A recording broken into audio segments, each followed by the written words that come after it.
जो ये वृत्ताकार है, इस साइड का जो वृत्ताकार है, ये पूरा समझ रहे, ये टोटल सरफेस एरिया, संपूर्ण पृष्ठीय क्षेत्रफल, ये समझ गए, आयतन समझ गए, है ना, क्षेत्रफल समझ गए। अब कुछ इंपॉर्टेंट फॉर्मूले हैं इसमें, देखिए पहले।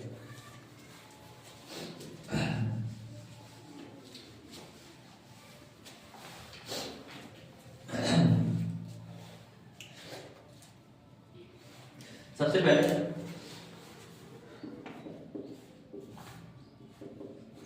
अर्धगोले का पृष्ठीय क्षेत्रफल बराबर, अर्धगोले का क्या, पृष्ठीय क्षेत्रफल बराबर, ठीक है।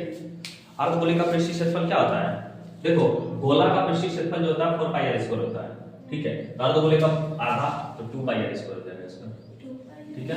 अर्धगोला का क्या हो जाएगा 2 पाई आर स्क्वायर, ठीक है। फिर शंकु की तिर्यक ऊंचाई, ये सब जो बुक में दिया है वो फिलहाल वो लिख रहे हैं, या फिर वहीं पे लिखेंगे, छोड़ दो यहाँ पे फॉर्मूला जो है ना, आपको क्वेश्चन बनाते समय ही जो फॉर्मूला को लिखेंगे, ठीक है। या फिर लिख दें फॉर्मूला, सारा फॉर्मूला लिख दें इस चैप्टर में जितना यूज हो रहा है, लिख देते हैं रुक जाता हूं।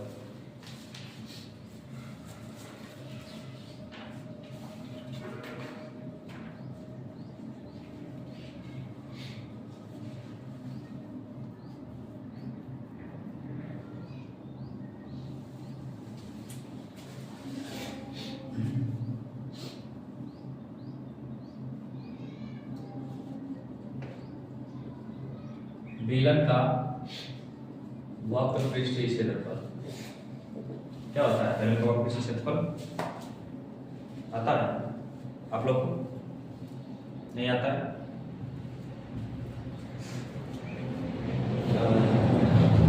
इसके बाद लिखना है आपको दूसरा, बेलन का आयतन। तीसरा फॉर्मूला लिखना है शंकु का वक्र क्षेत्रफल। सबसे पहले शंकु का तिर्यक ऊंचाई, शंकु का तिर्यक ऊंचाई। चौथा शंकु का वक्र क्षेत्रफल। पांचवा शंकु का संपूर्ण पृष्ठीय क्षेत्रफल।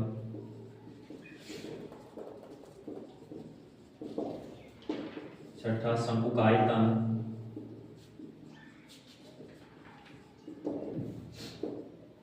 सातवां बेलन हो गया, शंकु हो गया, गोले का वक्र पृष्ठीय क्षेत्रफल,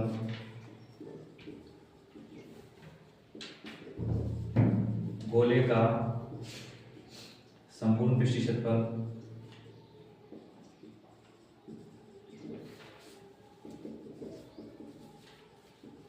गोले का आयतन, फिर हो जाएगा गोला हो गया, शंकु हो गया, बेलन होगा इसमें, बेलन तो ले लिए ना, बेलन का वक्र पृष्ठीय क्षेत्रफल, बेलन का संपूर्ण पृष्ठीय क्षेत्रफल वो छोड़ दिए, यहाँ पे लिख देते हैं बेलन का संपूर्ण पृष्ठीय क्षेत्रफल, बेलन का आयतन ले लिए। ये सारा फॉर्मूला इसमें हम लोग मुख्य रूप से पढ़ेंगे, ठीक है। बेलन का वक्र पृष्ठीय क्षेत्रफल, तो बेलन का वक्र पृष्ठीय क्षेत्रफल क्या होगा, बोलिए, बेलन का वक्र पृष्ठीय क्षेत्रफल क्या होगा 2 pi R H. 2 pi R H, बेलन का वक्र क्षेत्रफल 2 पाई आर एच, बेलन का आयतन पाई आर स्क्वायर एच, ठीक है। शंकु का तिर्यक ऊंचाई, शंकु का तिर्यक ऊंचाई से कैसे ध्यान से देखिएगा, यहाँ पे ये रहा मेरा शंकु, ठीक है, ये उसका तिर्यक ऊंचाई, इसका एल है ना, ये यहाँ पे रहा केंद्र बिंदु, यहाँ से यहाँ त्रिज्या इसकी हो जाएगी आर होगा, और ये उसका क्या हो जाएगा, हाइट हो जाएगा एच। तो ये यहाँ पे समकोण त्रिभुज ना बना 90 डिग्री वाला कोण, जब ये 90 डिग्री वाला बना तो इसको निकालने के लिए क्या है, 90 डिग्री के सामने वाला क्या हो जाता था, त्रिकोणमिति वाले चैप्टर में पढ़ाए थे, की हो जाता था समकोण त्रिभुज के सामने वाला। अरे समकोण त्रिभुज के सामने वाला भुजा जो होता था ये क्या होता था, कर्ण, कर्ण कहलाता था। तो कर्ण बराबर फॉर्मूला क्या होता था, लंब स्क्वायर जोड़ा आधार स्क्वायर, तो लंब एच स्क्वायर जोड़ा आर स्क्वायर, है कि नहीं, अंडर रूट में होगा ये, तो वही वाला तो लिखेंगे यहाँ पे, सेम वही वाला आर स्क्वायर जोड़ एच स्क्वायर, ठीक है। शंकु का वक्रपृष्ठीय क्षेत्रफल, शंकु का वक्रपृष्ठीय क्षेत्रफल क्या होगा? Pi r l, pi r l. ठीक है, शंकु का संपूर्ण पृष्ठीय क्षेत्रफल pi r into l plus r, यही ना है। शंकु का आयतन 1/3 पाई आर स्क्वायर एच। गोला का वक्रपृष्ठीय क्षेत्रफल, गोला का वक्रपृष्ठीय क्षेत्रफल क्या होगा? क्या बोले? 4 pi r square h, 4 pi r square h. ठीक है, गोले का आयतन, वक्र नहीं होगा, गोले का डायरेक्ट पृष्ठीय क्षेत्रफल होगा। ठीक है ना, गोला का डायरेक्ट पृष्ठीय क्षेत्रफल, क्योंकि गोला जो है वो गोल एकदम गेंद की तरह रहेगा ही रहेगा, समझ रहे हैं ना, तो उसमें वक्र और कुछ नहीं होगा। ठीक है, डायरेक्ट पृष्ठीय क्षेत्रफल होगा 4 पाई आर स्क्वायर एच। गोले का आयतन क्या होता है? 4/3 पाई आर क्यूब। ठीक है, वो बेलन वाला संपूर्ण पृष्ठीय क्षेत्रफल ऊपर नहीं लिखे थे, छूट गया था, तो यहाँ लिख देते हैं पाई आर इनटू आर। क्या बोली? 2 pi r into r plus h, है ना। ठीक है, अर्धगोला, अर्धगोले का पृष्ठीय क्षेत्रफल, अर्धगोले का पृष्ठीय क्षेत्रफल क्या हो जाएगा? 2 pi r square h, 2 pi r square h. गोला का आयतन में एच कहां से होगा? 4 पाई आर स्क्वायर होगा, इसका हो जाएगा 2 पाई आर स्क्वायर। ठीक है, उसके बाद बचा अर्धगोले का आयतन, अर्धगोले का आयतन। तो अर्धगोले का आयतन क्या होता है? गोला का आयतन कहाँ लिखे हैं? गोले का आयतन 4/3 पाई आर क्यूब। अर्धगोला का क्या हो जाएगा? इसका आधा, तो 2 से जब भाग में 4 कटेगा 2 आएगा, 2/3 2/3 पाई आर क्यूब। ठीक है, देखिए ये सारा फॉर्मूला था इसका, पीवीआई फॉर्मूला। चलिए लिखिए इसको।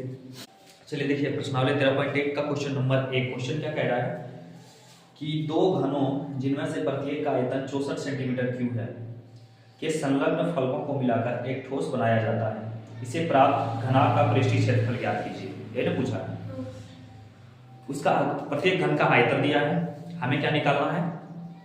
उस घनाभ बन जाएगा, घनाभ का पृष्ठीय क्षेत्रफल। सबसे पहले देखिए ये जो पृष्ठीय क्षेत्रफल, आयतन, क्षेत्रफल और आयतन वाला जो बता रहे हैं, इसमें सब 3D फिगर से पूछा गया, और इस 3D फिगर का यदि आप फिगर समझ गए, फिगर बना लिया आपने, तो 100% है कि क्वेश्चन आपसे बन जाएगा। सबसे मेन इसमें रहता है फिगर समझना। ध्यान से देखिएगा एक्सरसाइज 30.1। ठीक है, क्वेश्चन का कहना यह है कि हम दो घन को ले रहे हैं, ठीक है, और आपस में मिला करके उसको एक घना बना रहे हैं। तो देखिए हम घन पहले बनाते हैं। ठीक है, छोटा बनेगा मेरा, क्या सही से हमसे फिगर नहीं बनता यार। ठीक है, हमसे सही से फिगर ही नहीं बनता है। एक ये रहा, और इसी में एक प्रकार का और बनेगा मेरा। कैसे कैसे कैसे बनेगा?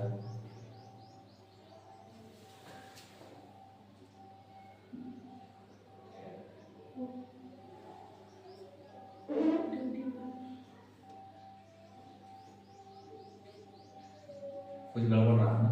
हाँ, नीचे उधर कीजिए था ना। हाँ, वहाँ से एक वाला, हाँ हो गया। ऐसा ये बनेगा? हाँ बनेगा। अब ध्यान दीजिएगा, दो गो है, दो गो घन को मिला करके वो घना बनाए हैं। ठीक है, कुछ छूटा लग रहा है, हो गया आपने? हाँ। और कुछ लग रहा है छूटा? क्यों नहीं छूटा? ठीक है, ध्यान से देखिए, दो गो घन को मिलाकर के हमने क्या बनाया? वो घना बनाए। ठीक है, अब ध्यान से दीजिएगा, घन का प्रत्येक भुजा तो बराबर होता है। हमको निकालने बोला इस घनाभ का पृष्ठीय क्षेत्रफल। तो इस घनाभ का पृष्ठीय क्षेत्रफल निकालने के लिए घनाभ का पृष्ठीय क्षेत्रफल का फॉर्मूला क्या होता है? मैं लिख देते हैं। नहीं,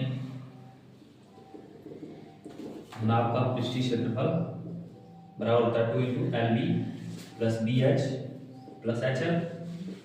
यही होता है, लिख लीजिएगा तो। ठीक है ना, अब पहले समझ लीजिए, लिखने के लिए टाइम नहीं है। तो ये घनाभ का पृष्ठीय क्षेत्रफल हमको निकालना है। पृष्ठीय क्षेत्रफल निकालने के लिए हमको क्या करना होगा? सबसे पहले, क्योंकि घन, प्रत्येक घन का दोनों घन है, दोनों घन का आयतन दिया हुआ है मेरे पास। जब आयतन दिया है तो घन के आयतन से हमने घन का भुजा निकाल सकते हैं। जब हमको घन का भुजा पता चल जाएगा तो दोनों घन का भुजा पता चल जाएगा, क्योंकि दोनों का आयतन सेम दिया है, तो एक का निकालेंगे तो दोनों का भुजा वही आएगा। मान लीजिए कि मेरा भुजा इसका भी a आ गया, इसका भी a आ गया। ठीक है, अब हमको ये घनाभ की लंबाई निकल गया, निकला कि नहीं? चौड़ाई कितना आया?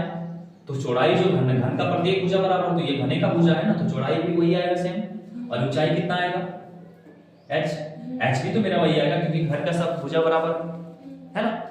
सिर्फ लंबाई आपस में जुड़ करके की बन गया, लंबाई आपस में जुड़ करके 2a हो जाएगा है ना। तो चलिए पहले देखिए जो दिया है वो पहले निकालिए, हम लिख दिए इसको मिटा देते हैं क्योंकि अभी यहाँ से रिक्वायरमेंट नहीं है, हम लिख देते हैं। सबसे पहले दिया हुआ है हमको प्रत्येक घन का आयतन, क्या दिया है प्रत्येक घन का आयतन, प्रत्येक घन का आयतन कितना दिया है, क्वेश्चन बोल रहा है कि 64 सेंटीमीटर क्यूब है, 64 सेंटीमीटर क्यूब है। रिकॉर्डिंग हो रहा है कि नहीं यार, 64 सेंटीमीटर क्यूब है, ठीक है पूरे लिखता है, स्टार्टिंग है 4 मिनट। प्रत्येक घन का आयतन 64 सेंटीमीटर क्यूब होता है, ठीक है। अब इसके नीचे इसका फॉर्मूला, जब भी इस प्रकार का क्वेश्चन आपको दिया है कुछ निकालने बोल दे उसमें से है ना, तो उसके नीचे क्या कीजिएगा इसका फॉर्मूला ले लीजिएगा। इसका घन का फॉर्मूला क्या होता है, घन के आयतन का फॉर्मूला भुजा क्यूब होता है, भुजा क्यूब बराबर 64 सेंटीमीटर क्यूब।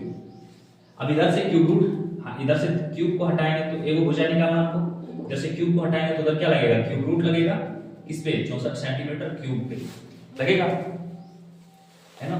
तो इसका एगो भुजा बराबर क्या हो जाएगा, क्यूब रूट निकालेंगे मतलब हम लोग जब स्क्वायर रूट निकालते थे, ध्यान से देखिएगा इधर यहीं पे लिख देते हैं, स्क्वायर रूट जब निकालते हैं 64 का जब हम लोग स्क्वायर रूट निकालते हैं, इसका जब अभाज्य गुणनखंड करते हैं तो 2 3 से 2 गुना 2 16 2 8 2 4 2 2 ऐसे आता। जब स्क्वायर रूट निकालते थे तो 2 2 का जोड़ा निकाल लगाते थे हाँ, लेकिन क्यूब रूट में 3 3 का जोड़ा लगेगा, तो इसलिए 3 3, तो यहाँ से एगो 2 निकला और यहाँ से एगो 2 निकला, तो कितना हो जाएगा टोटल 4 होगा। तो 64 का क्यूब रूट कितना निकला 4, और सेंटीमीटर गुना सेंटीमीटर गुना सेंटीमीटर है, तो वहां से भी 3 का जोड़ा लग करके एगो निकलेगा बाहर 2 सेंटीमीटर, तो भुजा पता चल गया 4 सेंटीमीटर। अब भुजा जब पता चल गया 4 सेंटीमीटर, जब भुजा पता चल गया 4 सेंटीमीटर तो देखिए ये रहा 4 सेंटीमीटर, ये भी यहाँ रहा 4 सेंटीमीटर है ना, कहां तक, तो यहां से यहां तक, समझ रही है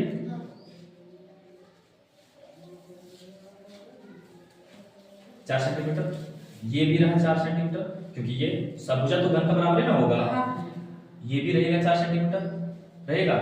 तो इस अनुसार से इस प्रकार इस अनुसार से क्या हो गया, इस प्रकार से अब घनाभ हम लिखते हैं, इस प्रकार से तब की हो गया प्रूफ एंड हम यूज करेंगे घनाभ। अब जब भुजा निकल गया, अब जो बना हम लोग का घनाभ मिला के बनाने से, तो घनाभ की लंबाई कितना आ गया 4 4 8 सेंटीमीटर, घनाभ की चौड़ाई कितना आ गया, चौड़ाई ब्रेड्थ बी, लंबाई लेंथ, चौड़ाई कितना आ गया 4 सेंटीमीटर, और घनाभ की ऊंचाई h भी 4 सेंटीमीटर आया। तो घनाभ की चौड़ाई क्या हो जाएगी b 4 सेंटीमीटर, ऊंचाई भी h 4 सेंटीमीटर, ठीक है। अब हमें क्या निकालना है, घनाभ का पृष्ठीय क्षेत्रफल है ना, वही ने पूछा था, घनाभ का पृष्ठीय क्षेत्रफल फार्मूला क्या होता है 2 × LB BH HL, यही ना होता है, यही ना होता फार्मूला। 2 के जगह पे 2, L के जगह पे ब्रैकेट रख दो, मल्टीप्लाई का साइन दे नहीं, L के जगह पे लेंथ कितना है 8, B के जगह पे 4, जोड़ B के जगह पे 4, H के जगह पे 4, जोड़ H के जगह पे 4 और L के जगह पे 8, यही होगा, ठीक है। डायरेक्टली आप क्षेत्रफल पूछा तो सेंटीमीटर स्क्वायर लगा दीजिए, ठीक है। बोलेगा क्यों सेंटीमीटर स्क्वायर लगाया आपने, तो उसका भी देखिए, यहाँ सेंटीमीटर गुना सेंटीमीटर स्क्वायर है ना, गुना में रहता तो पावर जुड़ता, लेकिन जोड़ में है तो कोई फर्क नहीं पड़ेगा, डायरेक्टली सेंटीमीटर स्क्वायर लिखाएगा, बाद में लिख दिया, ठीक है। 800 का 32 16 800 का 32 सेंटीमीटर स्क्वायर। अब आइए, अब जब उसको करेंगे तो क्या होगा 2 × 32 32 64 और 16 कितना हो जाएगा 64 6 70 10 80 होगा, तो 2 गुना 80 सेंटीमीटर स्क्वायर, 8 गुना 16 160 सेंटीमीटर स्क्वायर। आंसर है क्या, देख लीजिए आपका बनके रेडी हो गया। आई होप कि आप लोगों को अच्छे से समझ आया होगा, बढ़िया से समझे ना, समझ गई, कोई दिक्कत नहीं ना इसमें। चलिए इसको लिखिए, चलिए नेक्स्ट क्वेश्चन देखते हैं। क्वेश्चन नंबर दूसरा क्या कहता है, कोई बर्तन एक खोखले और गोले के आकार का है जिसके ऊपर एक खोखला बेलन अध्यारोपित है अर्धगोले का व्यास 14 सेंटीमीटर है और इस बर्तन की पात्र यानी जो बर्तन है उसको पात्र बोला गया कि कुल लंबाई 13 सेंटीमीटर है। इस बर्तन का आंतरिक पृष्ठ क्षेत्रफल ज्ञात कीजिए। सबसे पहले फिगर समझिएगा, फिगर आप समझ आइएगा, क्वेश्चन बन जाएगा। ठीक है, देखिए क्वेश्चन का कहना है कि खोखले अर्धगोले के आकार का है। क्वेश्चन नंबर दूसरा, ठीक है, खोखला अर्धगोला। चलिए सबसे पहले अर्धगोला बनाते हैं। देखिए फिगर अगर गड़बड़ होने का भाई हंसना नहीं है, ठीक है, क्योंकि हमको फिगरें बनाने नहीं आता। ये ढेर बड़ा बना दिए, इतना बड़ा बेलन बनाएंगे।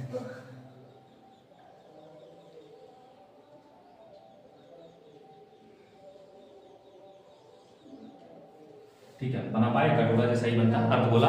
अब इसके ऊपर बेलन है, एकदम बन जाएगा फिगर ये।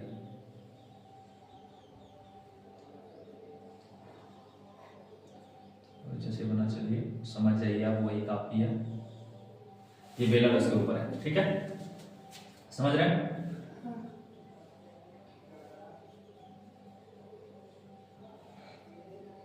ये बोल रहा है कि इसका जो व्यास दिया है ना, ये इसका व्यास, ये 14 कितना दिया है यहाँ पे, डी बराबर 14 सेंटीमीटर। ठीक है,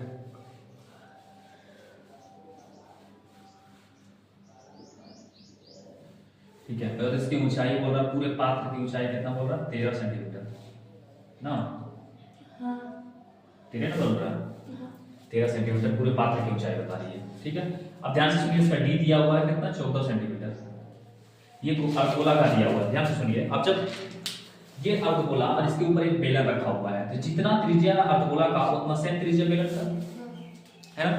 व्यास दिया हुआ है डी बराबर 14 सेंटीमीटर, तो त्रिज्या कितना हो जाएगा, r बराबर 7 सेंटीमीटर, क्योंकि r बराबर d/2 होता है ना, r बराबर d/2 होता है। देखिए यहाँ पे जो दिया है पहले लिखिए, क्योंकि अर्धगोले का व्यास d बराबर कितना दिया है, 14 सेंटीमीटर, तो इसीलिए क्या हो जाएगा, अर्धगोले की त्रिज्या r बराबर 14/2 बराबर 7 सेंटीमीटर। ठीक है, ये पता चल गया। अब ध्यान दीजिएगा, ये तो हमने निकाल लिया, लेकिन जब हम इस पूरे पात्र का आंतरिक पृष्ठ क्षेत्रफल निकालेंगे तो ध्यान से सुनिएगा, इसका मतलब कि इसका क्षेत्रफल और इसका वक्र क्षेत्रफल और इसका वक्र क्षेत्रफल निकलेगा। बोलेगा कि गोला का वक्र क्षेत्रफल क्यों, क्योंकि यहाँ पे जो इसका गोला का ऊपर वाला जो ढक्कन होगा ये तो खुला होगा, तब आंतरिक पात्र बनेगा। नहीं तो अगर में दूध भरा है, इधर दूध रहेगा, एक ही रहेगा, इधर भरा भी नहीं करेगा, समझ रहे ना।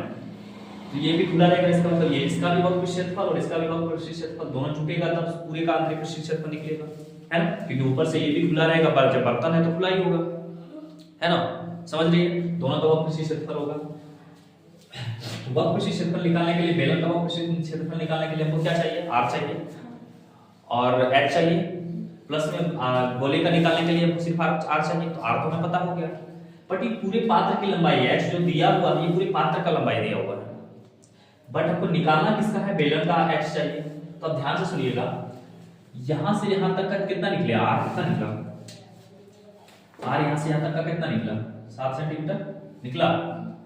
तो जितना यहां से यहां तक उतना यहां से यहां तक भी होता है, बोला, समझ रहे हैं, क्योंकि गोल होता है एकदम पूरा, इसका केंद्र से जिधर लेके जाइए सब हर जगह त्रिज्या सेम होगा। अब गेंद फटा हुआ गेंद देखे होंगे, उसको माप के देखना, उधर जिधर ना मापिएगा उसके सब केंद्र से बीचों बीच से, तो उसका क्या होगा, त्रिज्या बराबर होगी कि नहीं। तो जितना इसका मतलब ये गेंद, अगर हम इसको गेंद मान लेते हैं, इसको जो पूरा रखते तो यार ऊपर से भी रहता तो ये पूरा गोल होता, और इसका वो बीच वाला सेंटर होता, केंद्र होता, और केंद्र से इसके जिधर भी हम खींचेंगे तो उधर त्रिज्या सब बराबर होगा।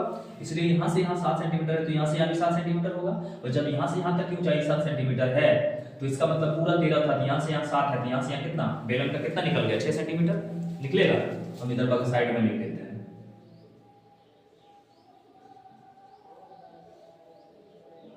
बेलन का यहाँ से यहाँ तक कितना निकल गया, 6 सेंटीमीटर इसकी ऊंचाई निकल गई। अब बेलन की भी ऊंचाई हमको पता हो गया, बेलन का त्रिज्या भी पता, क्यों, क्योंकि जब इसका त्रिज्या होगा गोले का, उससे बेलन का भी होगा, है ना। अब चलते हैं क्वेश्चन पे। तो था बेलन की ऊंचाई h बराबर 6 सेंटीमीटर, ये भी पता हो गया। अब क्या करेंगे, पात्र की कुल लंबाई, सॉरी पात्र का आंतरिक पृष्ठ क्षेत्रफल, पात्र का आंतरिक पृष्ठ क्षेत्रफल बराबर पात्र पात्र की आंतरिक पृष्ठीय क्षेत्रफल बराबर, ध्यान से सुनिए, इसका वक्र क्षेत्रफल, जब अर्धगोले का वक्र क्षेत्रफल देंगे तो क्या लिखा है, अर्धगोले का वक्र क्षेत्रफल 2 पाई स्क्वायर, यही ना था, प्लस जुटेगा किसका, बेलन का पाई आर स्क्वायर एच, सॉरी कितना है बेलन का वक्र क्षेत्रफल पूरा 2 pi R H, sorry 2 pi R H, यही होगा। पाई का मान हमें क्या लेने बोला है, 22/7 लेने बोला है। अब कुछ नहीं, इसका मान सब हर जगह रखिए, 2 के जगह पे 2, पाई की जगह पे 22/7, आर के जगह पे 7 × 7 जोड़ 2 22/7, आर के जगह पे आर का मान और एच के जगह पे एच का मान, डायरेक्ट सेंटीमीटर स्क्वायर आप लगा दीजिए, ठीक है, समझ रहे हैं। यहाँ से 7 7 खत्म, यहाँ भी 7 7 खत्म, यहाँ गुना करेंगे 22 × 44, 44 × 7 करेंगे तो कितना हो जाएगा, 7 चौक 28 280 और फिर 7 चौक 28